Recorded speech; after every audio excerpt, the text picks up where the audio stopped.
ఈ రోజు మేము మా నాన్నమ్మ తాతలకి పెట్టుకుంటున్నాము. వాళ్ళ కోసం మా మమ్మీ ఏమేమి వండిందో తెలుసా? వచ్చేయండి చూపిస్తాం.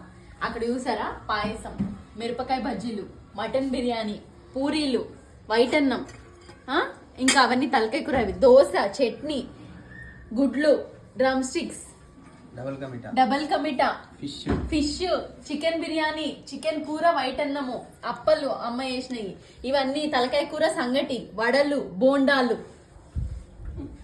వీటన్నిటికి మించి మనస్ఫూర్తిగా నిండు ప్రేమతో మేము ఇవాళ మా నాన్నమ్మ తాతలకి పెట్టుకుంటున్నాము. ఇంకో విషయం ఎప్పుడు మర్చిపోయాను, రాదు అక్కడ చూసిరా, జ్యూస్లు, పెరుగు, ఇక్కడ మా డాడీ మా తాత కోసం మందు అండ్ సిగరెట్, అక్కడ స్వీట్లు, మా నాన్నమ్మ కోసం తాత కోసం బట్టలు. ఇవాళ మా నాన్నమ్మ తాతలకి మేమైతే ఇవి పెట్టుకున్నాం. ఇదే మా ఇంట్లో ఇవాళ ఒక బిగ్గెస్ట్ స్పెషల్ అన్నమాట.